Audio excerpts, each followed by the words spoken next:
We were doing a gifting suite in Hollywood for the Osmond brothers. We just happened to be doing this around Valentine's Day, and he comes up to us and we tell him what we do and how this gift that we're making for him might be a wonderful thing for his wife. Basically said, well, I haven't done anything for my wife for Valentine's Day, and maybe never. We made him the item. He comes back the next day, and he is literally crying. Said his wife started to bawl when he gave her the gift. How touched she was. We have a number of celebrities that wear our products. Kim Whitley is a big fan of ours. She's worn our products on her show, Raising Whitley. Morgan Fairchild. We had no idea that her key with a necklace was going to be wrapped around a bouquet and featured in People magazine because of... Antonio Sabato Jr. and Cheryl were married, and she wrapped the key necklace around her bouquet. First of all, I think I'm amazed, because I think, well, where did they get that from? You know, that somebody actually bought them, you know, a gift from us.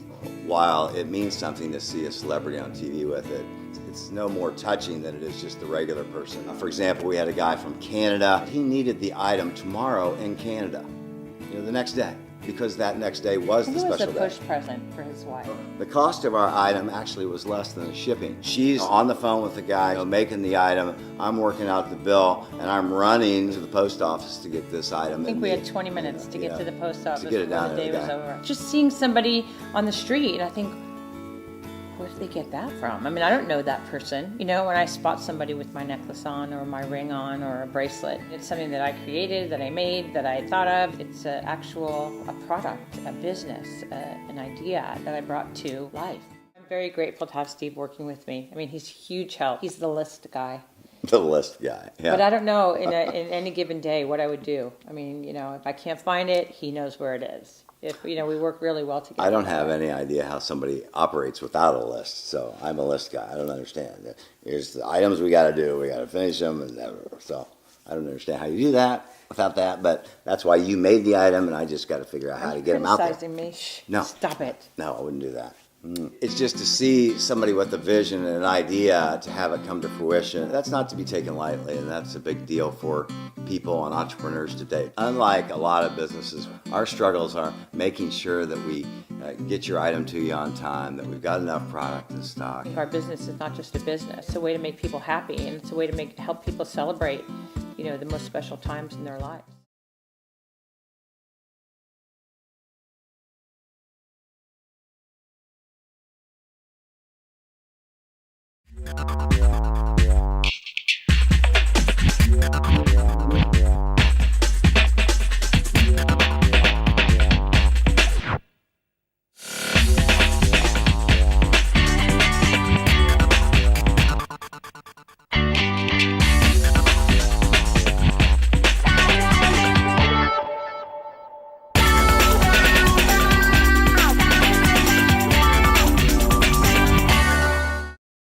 I get to meet everybody hands-on, see what their goals are, and see how serious they really are about being a part of this team or me working with them. And that's how I start weaning out the people that I really want to work with.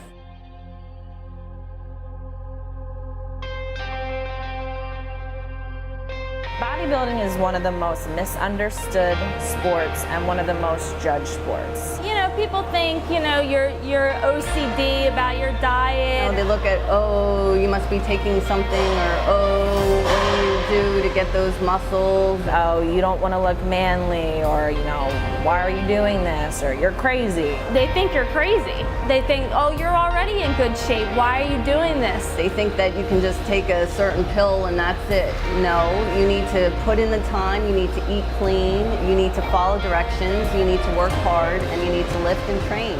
I'm completely proud of who I am. I love what I'm doing. Women, especially when you start to cut down and start getting really lean, will comment on your muscles like it's a bad thing. You can see the change in your body, and that's what keeps you come back for more. She pushes you, and she pushes you to do things that you don't think you can do. I'm not here to play games. I'm here if you want to be a champion, you want to get that IFBB card. Well, it starts with me and it starts here, but I need serious people.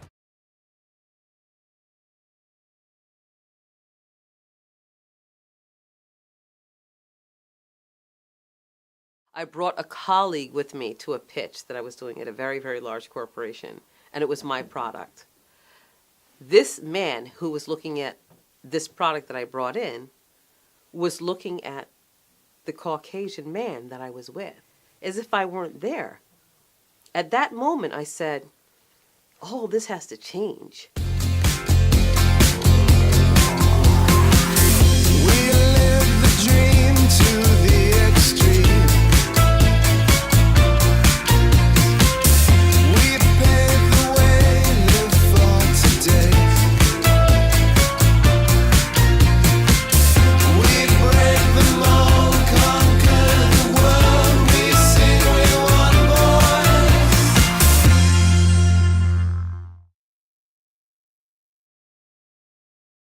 I'm Lisa Ascalise, aka the Inventress. An inventor first, but I'm also a product broker. I was about 9 years old when I started inventing again. I didn't know I was inventing. I lived in Brooklyn, so I always had stuff to do.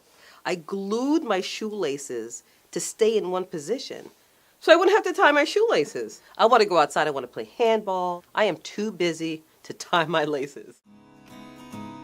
The first product that I actually invented that I sold was called the Bosom Buddy Breastfeeding Cape. And that product sold in, 250 stores across the country.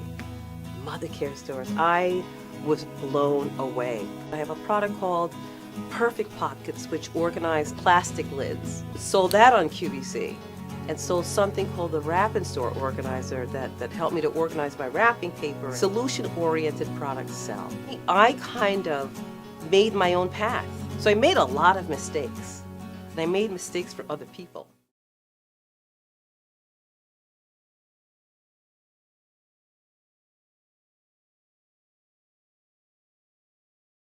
One of my biggest dreams was to help people. If I didn't go to school, I wouldn't be able to help anyone.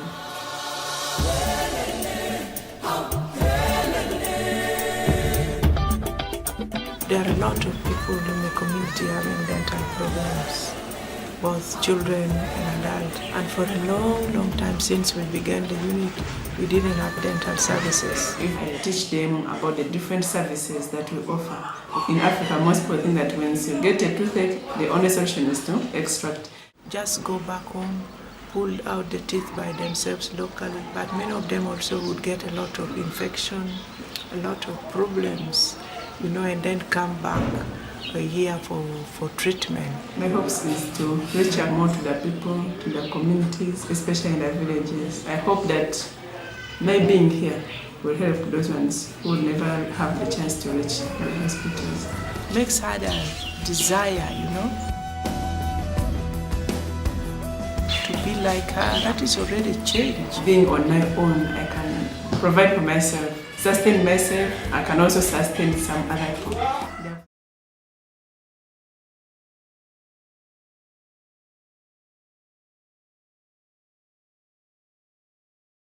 Hi, my name is Michelle, and I'm the inventor of Not Just Any Old Day. And everybody has a special day. I know I have special days, and I have more than one special day. Going back a couple of years, I was looking for something for my husband Steve to celebrate a special day that he had. I couldn't find exactly what I wanted. My grandfather had given a little calendar charm to my grandmother, and it marked their anniversary day.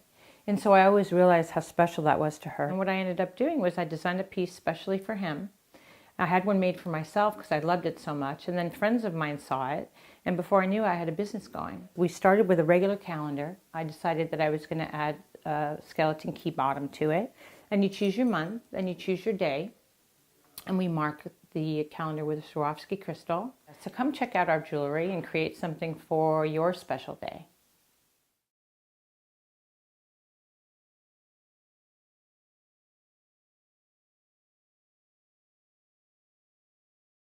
Hi, I'm Jim Parker. I am the owner and operator of Riverview Studios, a full-service video production company located in Bordentown, New Jersey, but I'm only as far away as your location.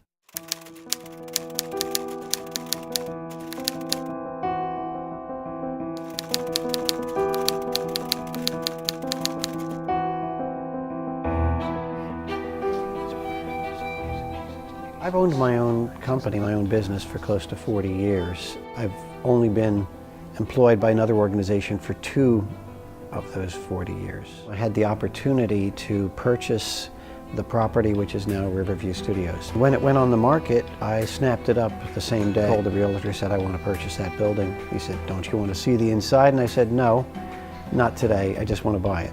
I'm glad I did, because I beat out a few other people, and the studio has turned into a really excellent location for the work that we do and for our clients. One of the turning points for me, one of the things that was a moment that really gave me the inspiration to change the focus of what I was doing was early on when I was still in college. I was producing a slideshow with film and slides and tape about the children at the Cerebral Palsy School and Treatment Center in Camden County. I saw these children at their desks. I mean, they were unable to physically do the things that other children could do. They were confined to wheelchairs. Their bodies were crippled with this disease. And yet they expressed such hope and optimism and joy at being in school. And it occurred to me that the best way to illustrate what these children were about, to tell their story, was to tell about what made them happy. So I produced a program that was about the things that they wanted to do, the things that they could do, the things that excited them and gave them joy and pleasure when they were in school. And that program was such a success when they showed it, I realized that this was the direction that I needed to go personally, and that this was something that was very satisfying to me personally.